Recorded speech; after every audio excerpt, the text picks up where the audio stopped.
Bom dia, meus irmãos. Que a paz do Senhor Jesus seja com todos. Obrigado, pastor Dinei, pelo convite. Muita alegria para mim estar aqui com vocês, com essa família que nós amamos muito. Nesta igreja, conhecendo mais uma agência do Reino de Deus aqui em Caieiras. Que bênção, que alegria. É uma honra para mim estar com vocês nesse dia, nesta manhã, nesse culto, falando sobre um tema tão precioso, que é família.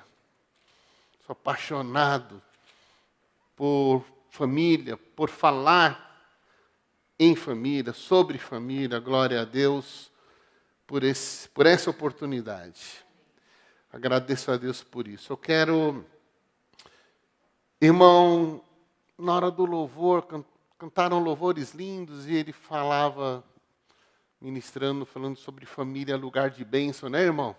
Você falou essa frase e é o título dessa palavra, dessa manhã. Creio que o Espírito Santo já está na direção sempre, né? Nos colocamos nas mãos do Senhor. E eu quero falar com vocês sobre família, lugar de bênção. Até porque muitas bênçãos são derramadas pelo Senhor no contexto família. A gente vê isso muito claro na Bíblia, a forma como Deus, desde a criação, ele já mostrava um projeto que ele tinha e tem, que é a família. A família é um projeto de Deus. Ao criar Adão, diz Gênesis 2:18, que ele viu que o homem estava só e não era bom que o homem estivesse só. Então ele cria a Eva, da sua costela, ele cria a Eva. E a gente vai ver inúmeros versículos da Bíblia falando sobre família. Quando Deus chama Abraão, lá em Gênesis 12, Deus fala: Abraão, sai da tua terra, da tua parentela, e vai para uma terra que eu vou te mostrar. E promete abençoar. E diz a Bíblia, falou: olha, eu vou abençoar, e em ti serão benditas todas as famílias da terra. Quando nós vamos lá para Josué, nós vemos o Josué preparando o povo que tinha entrado na terra prometida, relembrando dos mandamentos, da palavra do Senhor, chama o povo para um posicionamento, dizendo lá em Josué 24:15, sobre a importância: eu e minha casa serviremos ao Senhor. E a gente vai caminhando, a gente vê os salmos, lindos, belos salmos. Um deles é o Salmo 68:5, quando diz que Deus faz com que o solitário viva em família, e Deus é o pai dos órfãos e das viúvas. A gente vê o Salmo 127, que inclusive é o tema da Convenção Batista, quando o Salmo 127:1, que diz que se o Senhor não edificar a casa, em vão vigia o sentinela, em vão trabalha os que edificam, que o Senhor não guardar a cidade, em vão vigia a sentinela. Deus falando que Ele é a base, é aquele que garante a proteção, a provisão, a estrutura de uma família. E por aí vai. Quando nós vamos lá em Atos 16:31, Paulo e Silas presos, começam a louvar, a orar, os grilhões, as cadeias são quebrados, e eles falam para o carcereiro: crê no Senhor Jesus, será salvo, tu e a tua casa. E diante de tantos e outros mais versículos que você pode encontrar na Bíblia, você verá, você perceberá um Deus que opera grandemente no contexto família. Deus opera. Família é lugar de bênção. Quando vemos o Senhor Jesus, como Ele gostava de ir nas casas, de sentar nas mesas, comer junto. Ele se relacionava.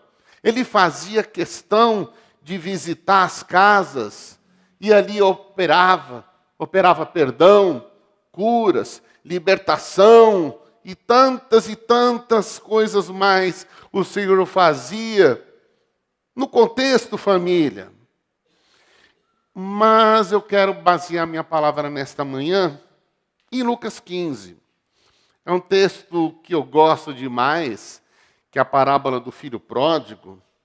Lá em Lucas 15:11, diz assim, que certo homem tinha 2 filhos, o mais moço deles disse ao pai: Pai, dá-me a parte dos bens que me cabe.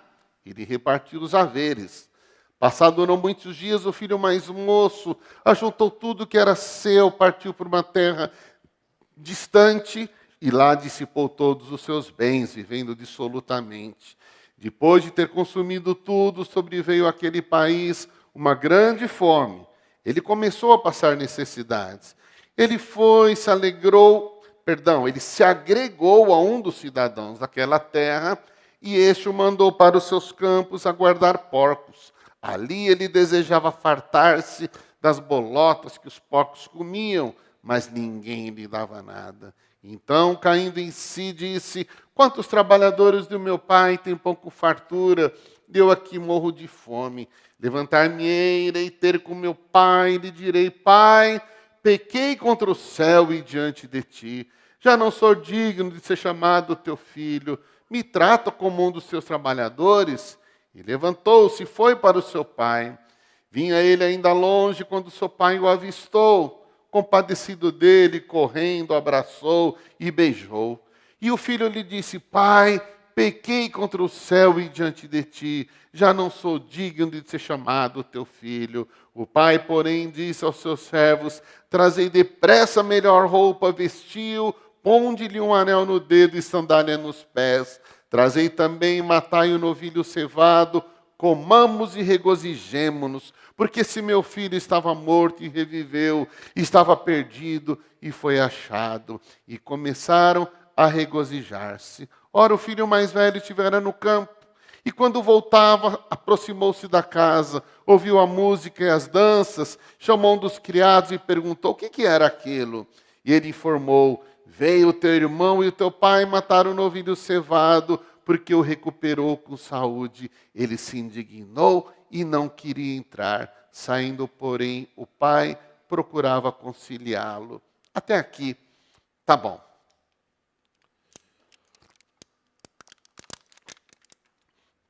Glória a Deus pela sua palavra.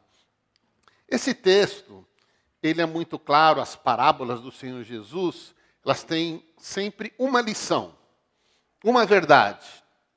Era a alegria do pai por encontrar o filho que se havia perdido. Parábola que, inclusive, é uma continuação de mais 2 parábolas que foram ditas desde o começo do Evangelho de Lucas 15, no capítulo 15, quando um homem que tinha 100 ovelhas foi atrás de uma ovelha, a encontrou, e quando ele traz ela de volta, ele se alegra com seus amigos e vizinhos pela ovelha perdida. Em seguida, uma mulher que perdeu uma moeda. A mulher vai, procura a moeda, acha a moeda, chama as amigas, as vizinhas, para se alegrar pela moeda perdida que foi encontrada. E em seguida, a parábola do filho pródigo, que tem a mesma verdade. Um pai que se alegra pelo seu filho que se havia perdido. Bom, o que tem a ver isso com família?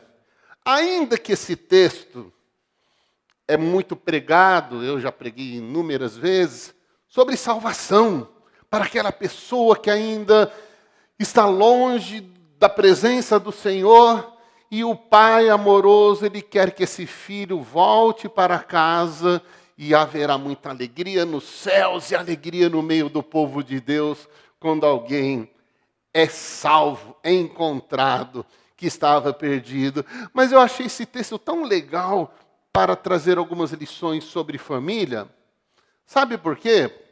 Em primeiro lugar, porque esse texto mostra para mim que família é lugar para acertos e para erros. Você pode repetir comigo? Família é lugar para acertos e para erros. Sim, com certeza. O melhor lugar para acertar é em casa, mas também para errar. O melhor lugar para a gente errar é em casa. Por quê? Porque muitas coisas boas acontecem num contexto família. Quantas vitórias, quantas conquistas, Quantos acertos que acontecem e devem ser fortalecidos no contexto família. Filhos que são criados com muito amor e muito zelo pelos pais, eles terão a sua personalidade formada em família, na casa. Aliás, deve ser assim. Erram muitos pais quando transferem essa responsabilidade para os professores, para os pastores. Não. Para os amigos lá fora. A responsabilidade primeira de educar e de formar o caráter, a personalidade dos filhos, são dos pais. Por mais que as histórias aí sejam muitas vezes desencontradas, famílias com suas lutas, problemas, que é normal que aconteça. Porém, é ali, é na casa, é na família. O melhor lugar para se acertar, o melhor lugar para se errar. A gente vê que esse texto mostra o quê? Um filho que tomou uma decisão, fez uma escolha errada. Quantos pais aqui erram? Aliás, não tente esconder os seus erros, né? Há pais, mães, que têm dificuldade em lidar com esses erros. O que meu filho vai pensar? O que minha filha vai pensar? Pelo contrário, é um exercício de humildade. Pais aqui presentes, inclusive quando você erra em relação a um tratamento com o seu filho. Aconteceu uma vez comigo, eu cheguei nervoso em casa, não sei se era por causa do serviço, e aí eu dei uma resposta meio atravessada para o meu filho mais novo. Aí ele chegou e falou, ô pai, que é isso, precisa falar assim? Aí na mesma hora eu falei, desculpa filho, não tinha nada a ver com você, eu descontei em você. Melhor lugar para a gente acertar, para a gente errar, é dentro de casa. Esse filho tomou uma decisão errada, fez uma escolha errada, e a gente viu o que aconteceu. Me dá a minha parte da herança que eu vou. E foi para um país longínquo. E é incrível como decisões erradas geram outras decisões erradas. Enquanto você não para, quebra esse ciclo e não tenta consertar, só piora. Isso vale para os adultos e para os jovens. A Bíblia diz que o abismo chama outro abismo. Aí o filho vai embora, mata o pai em vida, porque ele já quis a herança dele, e vai e gasta o dinheiro, e acaba tudo, e fica com fome, chegou a pensar a comer a comida dos porcos. Motivações egoístas. É difícil para nós, pais, lidarmos com filhos adolescentes, porque o adolescente ele começa a viver num mundinho muito egoísta. Eu isso, eu aquilo, meu pai não entende, minha mãe não entende. E é verdade, adolescentes e jovens aqui presentes, que muitas vezes nós, pais, não entendemos mesmo. Você tem razão. Tem uma música que diz, você diz que meu pai não te entende, mas você não entende os seus pais. Então a gente tem que ver sempre os dois lados. E o pai? E a mãe? Aí então a gente percebe a importância de trabalhar esses erros, esses acertos dentro de casa. Porque se a questão não é resolvida, a fatura vem lá na frente. E é caro o negócio. Porque fica ressentimento, mágoa, a pessoa não resolve, eu tenho raiva do meu pai, eu tenho raiva da minha mãe. E o filho, e o pai, e a mãe ficam magoados, chateados, mas também não foi nenhum conversar com o outro, e leva com mágoa, com ressentimento, e vai levando a vida. Isso é horrível. Família é lugar onde os erros acontecem e os acertos também. Os acertos são fortalecidos. Ótimo, vamos vibrar. A Bíblia fala, alegrai-vos com os que se alegram. Mas, opa, tem erro? Vamos esclarecer. Sabe por quê? O erro, ele se fortalece no oculto. Quando você não resolve esse erro, essa coisa que ficou, ela vai tomando uma dimensão. Aquela mágoa que no começo era pequenininha, ela aumenta. Aliás, isso acontece com os vícios, né? Hoje tem se falado muito no vício da pornografia, que é algo fácil, um simples clique, tchum, né? Diferente da bebida, que a pessoa tem que ir, comprar a bebida no mercado, no bar, pôr dinheiro, diferente da droga, que eu tenho que ir lá na boca e procurar quem me vende. A pornografia, rapidinho, tchum, e daqui a pouco ela domina a mente. Isso acontecendo, infelizmente, em meios cristãos, evangélicos, precisa ser tratado, mas não pode ser guardado. Porque todo vício, todo erro, todo pecado que não é confessado e não é tratado, ele se fortalece, cria raiz e toma uma dimensão daqui a pouco que ele já está dominando você e você é dominado pela raiva, por aquele problema que não foi resolvido, como no caso desse jovenzinho de Lucas 15, pode acontecer com qualquer um de nós. Família é lugar de erro. Erramos, vamos conversar, vamos nos perdoar, vamos nos acertar, para que Deus continue a fazer obra nas nossas vidas. Amém? Família é lugar de acolhimento. Por que muitas vezes esse erro não é tratado? Porque dependendo como você ouve, ou como você recebe, o ambiente para que haja um conserto não acontece, não é propício. É interessante aqui a gente ver no texto que, no versículo 17, o filho, quando estava longe, ele começa a pensar, eu vou falar com meu pai. Ele caiu em si e disse, os trabalhadores do meu pai têm o que comer, eu vou lá. Quem sabe ele me recebendo, pelo menos como empregado, eu já tenho o que comer. Ele nem pensava mais na condição de filho.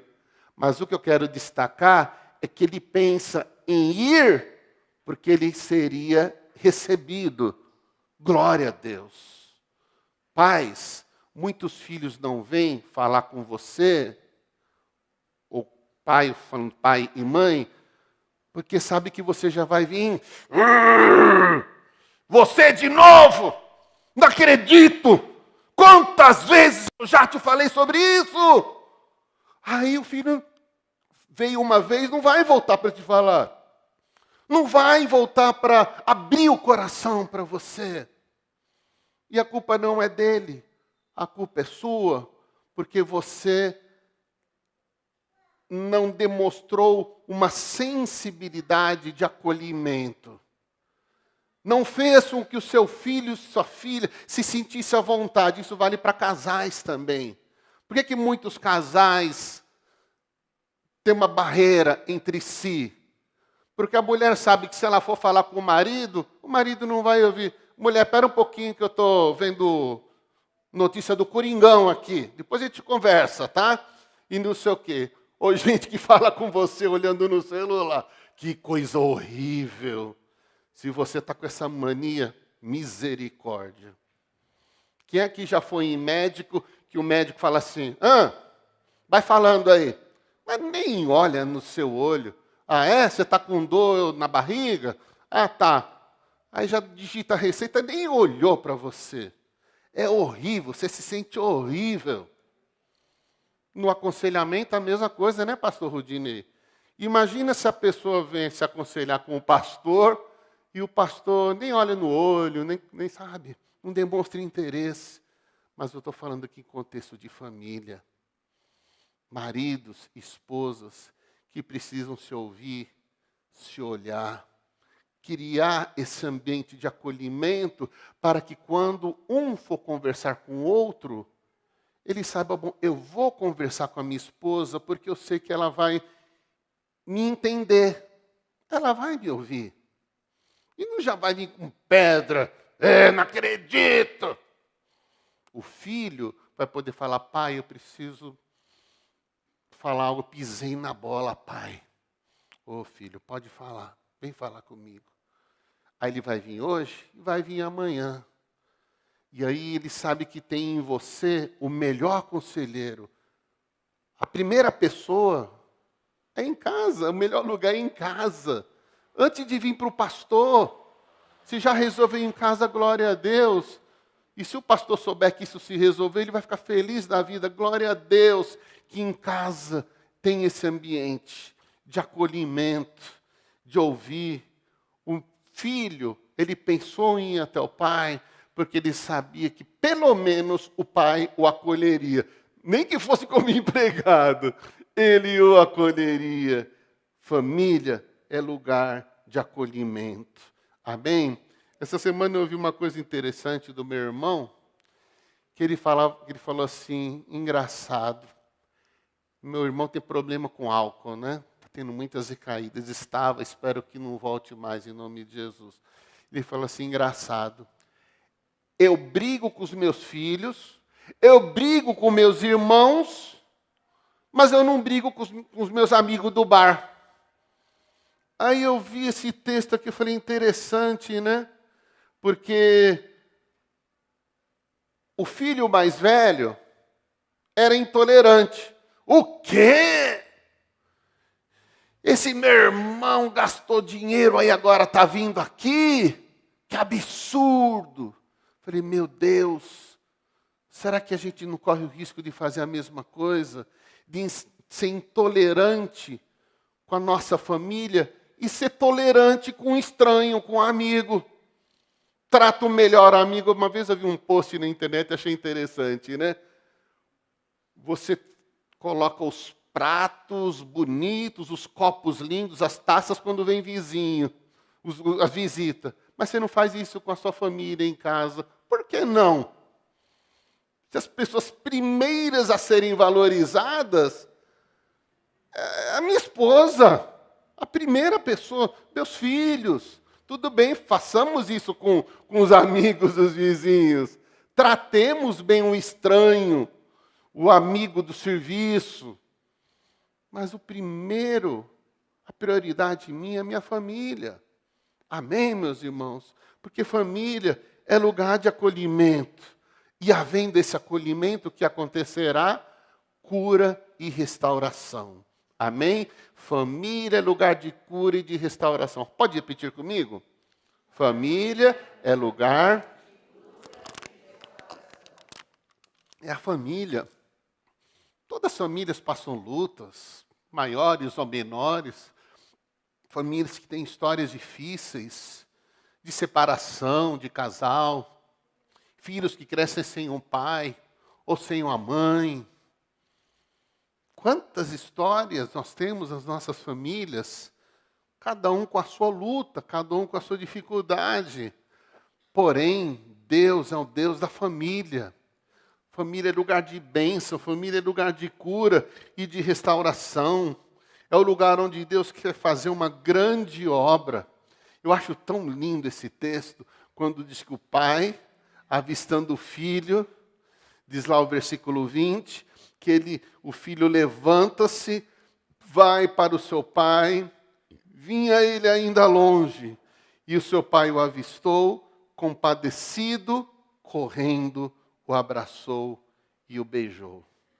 Percebam que o pai não fala nada. Ô menino, onde é que você esteve? Eu nunca esperava isso de você, que decepção. Te dei tudo. E você agora vem com essa cara lavada? O pai fez isso? Quando alguém da sua família vier conversar com você, tem hora que você não vai falar nada. Só ouça, acolha, abraça. para que essa pessoa, filho, esposa, marido, se sinta à vontade para em outras vezes vir até você. Por que muito adolescente e jovem não quer vir para casa? Quer estar na rua. Ah, meus amigos me entendem, meus amigos são fantásticos. Meus amigos, sabe? Os meus amigos do bar, então, meu Deus, são, ó, legal. Tem muito marido que não quer vir para casa, que vai chegar em casa, vai encontrar uma esposa que só reclama, reclama, reclama. Ou vice-versa. Ou o marido chega e é aquele que também reclama com a esposa, que, sabe, insensível. Mas a família é lugar de aconchego, é lugar de cura e de restauração. Esse pai, quando vê o filho, o abraça. Vem cá, filho. Que bom que você voltou, filho. Ele o beija ao perdão. Perdão, oh, palavra preciosa. E tantas vezes em falta nos lares. Meu pastor, ele dizia nos casamentos que nunca falte 2 palavrinhas ou 2 frases no casamento. Eu te amo e me perdoa. E são 2 frases que muitas vezes passa o tempo e se perde. Maridos, qual foi a última vez que você falou eu te amo para sua esposa? Esposa, quantas vezes? Qual foi a última vez que você falou isso para o marido, para o seu filho? Eu te amo, filho. Você é tão precioso para mim. Elogia. Tão bonito Provérbios 31, né? Que diz que os filhos e o marido louvam a mulher virtuosa. A palavra louvar é elogiar. É muito bom a gente ouvir palavras abençoadoras. Nós precisamos disso. Não que dependamos de elogios para ser feliz, mas faz bem. Faz bem. Nós, pastores, também gostamos do abraço, do beijo. A gente gosta. Nós, pastores, precisamos de oração. Quando um irmão chega, fala, pastor, está tudo bem com você? Está precisando de alguma coisa? Pastor, está bem de saúde? Dani, você, minha irmã, orei por você. E muitas vezes, a gente sabe que ora, mas fala para a pessoa, eu orei por você. Isso faz um bem tão... Eu fico tão feliz, né, pastor? A gente fica. Isso, sabe, nos fortalece, saber que não estamos sozinhos, até porque nós, Igreja do Senhor, também somos família, amém? Glória a Deus por isso. Coloca um anel no dedo, uma nova roupa, versículo 22. O pai fala para os empregados, coloca uma roupa no meu filho. Ali estava simbolizando uma transformação que estava acontecendo na vida dele. Coloca o anel. Uma nova aliança estava sendo restaurada. Aliança. Que coisa boa quando numa família acontece esse tempo de restauração, de cura, não apenas do corpo, a cura da alma, de relacionamentos. Deus é um Deus de oportunidades e de recomeços, amém? Deus é um Deus de coisas novas. Louvado seja o Senhor. E o contexto de família, então, nós vamos ver que às vezes exigirá um processo, um tempo, mas se Deus estiver presente, com certeza a obra se concretiza. Amém, meus irmãos? Em nome de Jesus. E também, e aqui já quero terminar, senão vocês vão ficar bravos comigo, né? Estão com fome, a feijoada está muito cheirosa. Família é lugar de celebração. Você pode repetir comigo? Família é lugar de celebração. Família é lugar de festa. Família é lugar de alegria. A Bíblia diz, alegrai com os que se alegram. Romanos capítulo 12, versículo 15. Então, o melhor lugar para a gente ver a obra de Deus e Deus é na casa, onde nós vemos Deus agindo, operando grandes coisas. E a gente vai desfrutar não apenas da alegria que a sua presença nos proporciona, Salmo 16, 11, que diz que na presença do Senhor há plenitude de alegria, mas você vai ver lá no versículo 23, que o pai chama os empregados, meu filho voltou, ele estava perdido, foi achado, ele foi encontrado, vamos celebrar. Então pegam o novilho cevado e vamos fazer um churrasco, glória a Deus. Pastor Rudinei mostrava aqui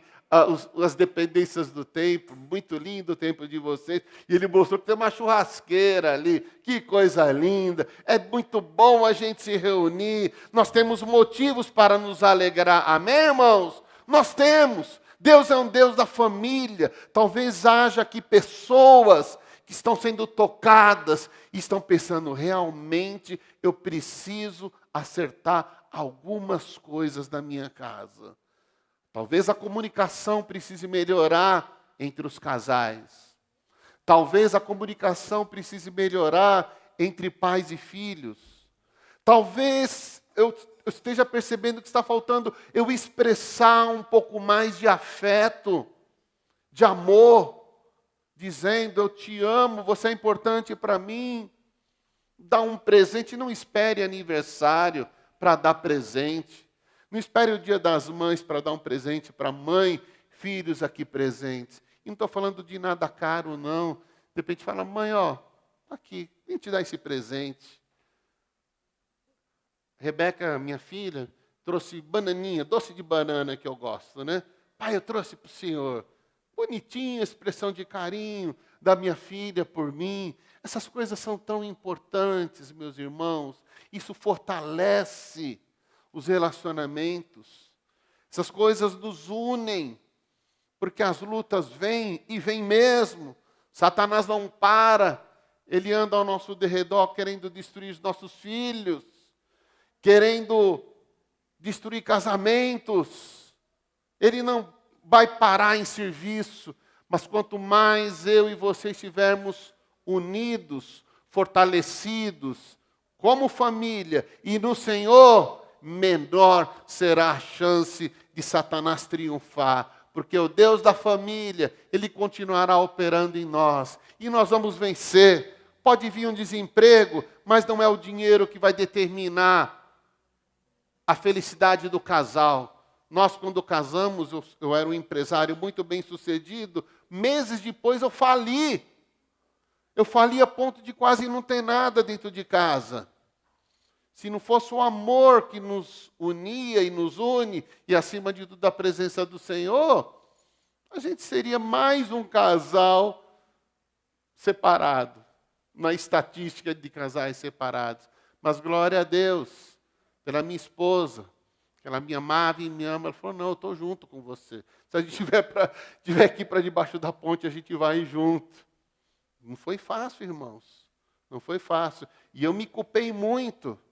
Eu me achava um derrotado, um fracassado. Eu falei, meu Deus, eu tirei a minha esposa do conforto da sua casa e vem para o casamento e agora eu falido.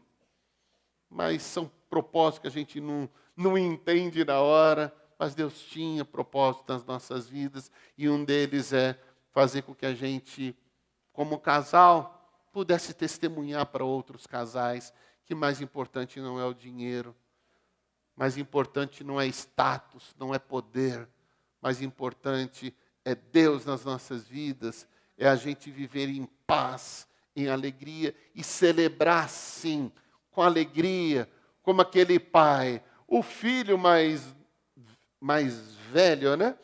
Ele foi intolerante, não entendeu por que a festa. Filho, esse seu irmão estava morto e reviveu. Estava perdido e foi encontrado. E nós temos motivos para celebrar. Amém? Porque o Deus da família é conosco. E a minha oração é que Deus continue abençoando a cada família aqui nessa manhã. Deus continue fazendo a obra em nome de Jesus. Se há algo que você foi tocado e você entendeu que precisa se acertar e acertar com a sua família, faça isso, em nome de Jesus. para que vocês vivam em paz. Jovens, filhos aqui presentes, se há algo que precisa ser trazido à tona para que haja cura, traga, peça ajuda na sua casa, no seu pastor, peça ajuda para que possamos viver bem, viver a liberdade, viver os propósitos de Deus em nossas vidas, em nome de Jesus. Pastor, posso fazer uma oração? Peço aos irmãos que fiquem em pé. Não vou pedir para você vir à frente, mas eu vou pedir para você entregar a sua vida, a sua família na presença do Senhor. Baixe a sua cabeça, se alguma situação que ainda não foi resolvida, meu irmão, minha irmã, em nome de Jesus, entrega nas mãos do Senhor. Esse Deus que nessa parábola, nesse conto, mostra o quanto Ele deseja nos abençoar e nos salvar, e Ele se alegra com isso. É o mesmo Deus que deseja fazer a obra nas nossas casas, nas nossas vidas. Pai, eu quero orar nesse momento por cada família aqui representada, aqui nesse templo, aquele que está acompanhando pelo Face, pelo YouTube. Visita seus corações, visita suas famílias, visita os casais, Senhor. Que haja perdão, que haja comunicação, que haja restauração e cura, em nome de Jesus. Que haja expressão de afeto. Pai, em nome de Jesus, abençoa os filhos, os jovens aqui presentes, adolescentes. Eles vivem tempos difíceis, Senhor.